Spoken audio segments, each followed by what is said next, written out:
Shalom, saudaraku yang dikasih dan diberkati oleh Tuhan Yesus Kristus. Senang sekali rasanya kembali kita berjumpa dalam program Renungan Pagi di kanal YouTube Jemaat GKI Banjarbaru.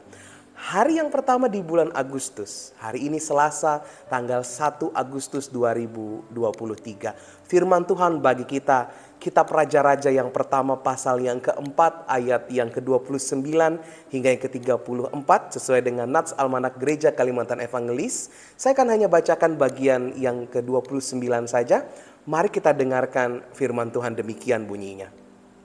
Dan Allah memberikan kepada Salomo hikmat dan pengertian yang amat besar, serta akal yang luas seperti dataran pasir di tepi laut. Demikian firman Tuhan. Saudaraku, beberapa waktu yang lalu ada orang yang banyak datang ke polisi melaporkan bahwa investasi yang ia tanamkan pada satu afiliator ternyata tidak membuahkan hasil. Mereka banyak memberikan investasi sampai pada akhirnya memang mereka mendapatkan, tetapi ketika mereka terus-menerus memberikan investasi itu, mereka tidak mendapatkan apa-apa. Investor panik, apalagi si afiliator. Dan sampai pada akhirnya si afiliator ini yang memiliki kekayaan, seringkali mempublis segala kemewahan, harus diciduk ke dalam jeruji besi.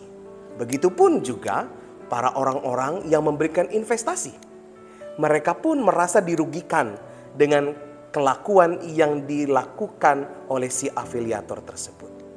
Saudaraku, dalam hal ini seringkali orang selalu mempertanyakan mengapa itu bisa terjadi. Atau para korban seringkali mengatakan, kenapa ya saya bisa terjerumus? Kenapa saya tidak berhikmat? Ini yang menjadi seringkali pertanyaan dalam kehidupan kita, bahwa seandainya saya memiliki hikmat, saya mungkin tidak akan mengalami masalah. Seandainya saya memiliki hikmat, saya mungkin tidak akan terjebak dalam satu pilihan yang pada saat itu sangat menggiurkan.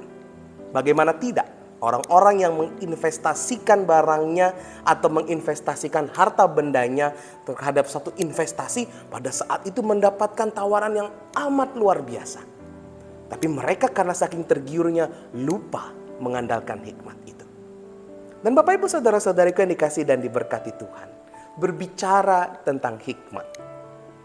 Tokoh Alkitab yang sangat terkenal kalau berbicara tentang hikmat, kita semua pasti sepakat menjawab itu adalah Salomo. Ya, benar.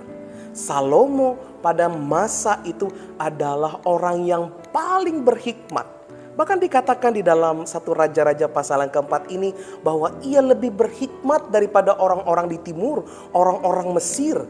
Dan banyak orang-orang yang mendatangi Salomo dan menginginkan bagaimana hikmat Salomo bisa mereka terima dan bisa ada di dalam kehidupan mereka. Dan saudara yang dikasih dan diberkati Tuhan, pertanyaan juga bagi kita pada saat ini. Apakah kita sebagai anak-anak Tuhan perlu memiliki hikmat atau tidak? Bagi saya, setiap anak-anak Tuhan sudah pasti tentu memiliki hikmat.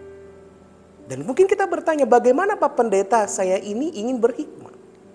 Saudaraku, mari kita pelajari dari firman Tuhan ini tentang bagaimana Salomo memiliki hikmat.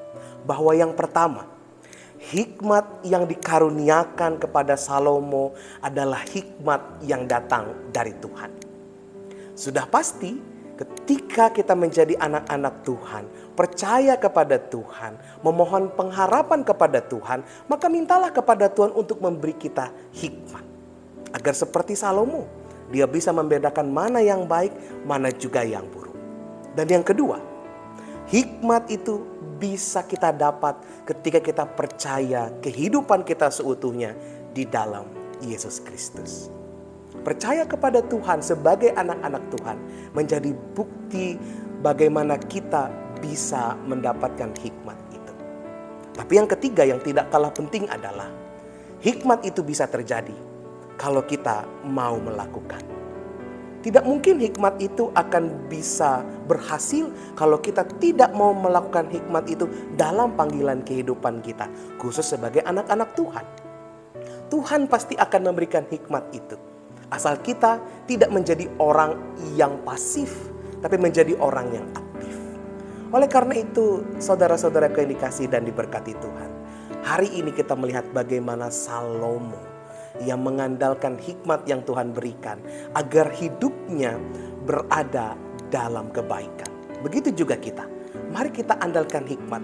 Hikmat yang datang dari Tuhan, hikmat yang bisa kita dapat di dalam Yesus Kristus, dan kita melakukan hikmat itu dalam kehidupan sehari-hari, tidak hanya tinggal diam. Agar hikmat yang Tuhan berikan itu tidak menjadi hikmat yang pasif, tapi menjadi bukti nyata bahwa kita adalah milik Allah dan semuanya Allah berikan dalam kehidupan kita. Kiranya Tuhan memberkati kita melalui kebenaran firman-Nya. Amin. Mari kita berdoa. Terima kasih Tuhan untuk hikmat-Mu ketika kami sebagai anak-anak Tuhan diperhadapkan dengan berbagai pilihan. Yang terbaik Tuhan sudah pasti sediakan. Dan yang terbaik itu Tuhan tunjukkan melalui hikmat yang ada di dalam kehidupan kami. Mampukan kami memiliki hikmat dan mampukan kami melakukannya di dalam kehidupan hari-hari kami. Sertai kami di sepanjang hari ini. Di dalam nama Tuhan Yesus Kristus kami berdoa. Amin. Sampai berjumpa di lain waktu dan kesempatan. Kiranya Tuhan Yesus memberkati kita semua. Shalom.